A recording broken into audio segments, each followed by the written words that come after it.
আজকে আরশিমনিকে গোসল করাই নাই, ওয়েদারটা অনেক বেশি ঠান্ডা ছিল। তাছাড়া এমনিতে ওর একটু ঠান্ডা লেগে আছে। দুপুরের খাবারে ওর জন্য তৈরি করেছিলাম রাজমা খিচুড়ি। খিচুড়িটা যেভাবে তৈরি করেছি ভাবলাম তোমাদের সাথে শেয়ার করি। হ্যালো এভরিওয়ান, আসসালামু আলাইকুম। কি অবস্থা সবার, কেমন আছো? কে কোথা থেকে আজকের এই ভিডিওটা দেখতেছো অবশ্যই কমেন্ট বক্সে বলে যাবা। এই যে কুয়াশায় ভরপুর দেখতেছো, এই ভিডিওটা করা হয়েছে বেসিক্যালি 11:30টার দিকে। এত পরিমাণ কুয়াশা ছিল তাই আর আরশিকে গোসল করে নাই, যেহেতু ওর একটু ঠান্ডা লেগে আছে। তবে সত্যি কথা বলতে আরশি গোসল করতে অনেক বেশি পছন্দ করে, মাশাআল্লাহ। ওর শরীরটা একটু মুছে দিব তাই হালকা কুসুম গরম পানি নিয়েছি, তবে নর্মাল পানির সাথে মিক্স করে নিয়েছি। আর এখানে কোডোমোর হেড টু বডি ওয়াশ 2-1 ফোঁটা পানির সাথে মিক্স করে নিলাম। আমি সব সময় আরশির শরীরটা যখন মুছাই এভাবে মুছানো ট্রাই করি। এভাবে শরীরটা মুছালে খুব সুন্দর একটি স্মেল আসে বডি থেকে। তোমরা কে কে সেম এভাবে করো অবশ্যই কমেন্ট বক্সে জানাবা। আর কোন ব্র্যান্ডের ক্রিম বেবির স্কিনের জন্য ব্যবহার করো সেটাও বলতে পারো। আমি আরশির ছোট থেকে এই পর্যন্ত কোডোমো ব্র্যান্ডের অল প্রোডাক্ট ব্যবহার করতেছি, আলহামদুলিল্লাহ খুবই ভালো, আরশির স্কিনে ভালো শুট করে। এইদিকে আরশিকে বলতেছিলাম দেখো মার হাত কি হয়েছে, ও হচ্ছে এই জিনিসগুলো বুঝে না, এখনো তো ছোট।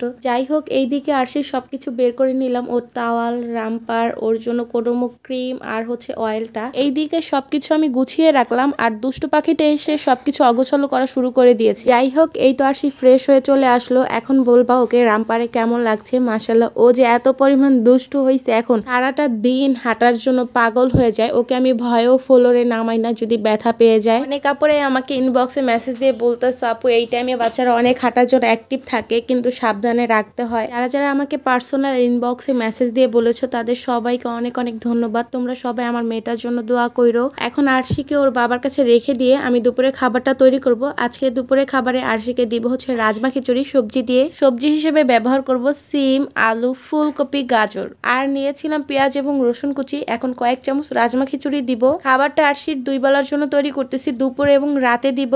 সামান্য পরিমাণ হলুদ গুঁড়ো দিয়ে দিলাম, অল্প একটু লবণ। এখন দিব রান্নার তেল অল্প একটু, তোমরা চাইলে ঘি বা বাটারও দিতে পারো। এখন চামচের সাহায্যে ভালোভাবে মিক্স করে নিচ্ছি। তোমরা চাইলে রাজমা খিচুড়িটা শুধুও রান্না করতে পারো, আমি সবজি দিয়ে রান্না করতেছি, অনেকভাবেই রান্না করা যায়। এখন বেশ কিছুটা পানি দিয়ে দিব, খুব তাড়াতাড়ি রাজমা খিচুড়িটা রান্না হয়ে যায়। যেহেতু আমি এখানে সবজি ব্যবহার করেছি তাই সবজিগুলো সিদ্ধ হওয়া পর্যন্ত আমার অপেক্ষা করতে হবে। রাজমা খিচুড়ি কিন্তু বাচ্চাদের শরীরের জন্য খুবই হেলদি এবং পুষ্টিকর একটি খাবার। রাজমা খিচুড়িতে প্রচুর পরিমাণ পুষ্টি পাবে বেবিরা। এখন খাবারটা আমি হালকা ডাল ঘুটনির মাধ্যমে ম্যাশ করে নিচ্ছি, এত দানা দানা আরশি আবার খেতে পারবে না। তাছাড়া রাজমা খিচুড়ি বাচ্চাদের মুখের রুচি বাড়াতেও অনেক সাহায্য করে। যেসব বেবিরা খাবার খেতে চায় না তাদের খাবারে কিন্তু রাজমা খিচুড়িটা রাখতে পারো। শিশু বিশেষজ্ঞ ডাক্তাররা সবসময় বলে থাকে বাচ্চার খাবারে অন্তত পক্ষে 1 বেলা হলেও খিচুড়ি রাখতে। বেবিদের জন্য পুষ্টিকর এই রাজমা খিচুড়িটা পেয়ে যাবা FS বেবি শপে। স্ক্রিনে তাদের পেজটা মেনশন করে দিলাম তোমাদের সুবিধার্থের জন্য। আর এইদিকে আরশির খাবারটা আমি রেডি করে নিয়েছি। আজকে দুপুরে খাবারের মেনুতে আরশির জন্য ছিল রাজমা খিচুড়ি সবজি দিয়ে, সাথে একটি মাছ ভাজা।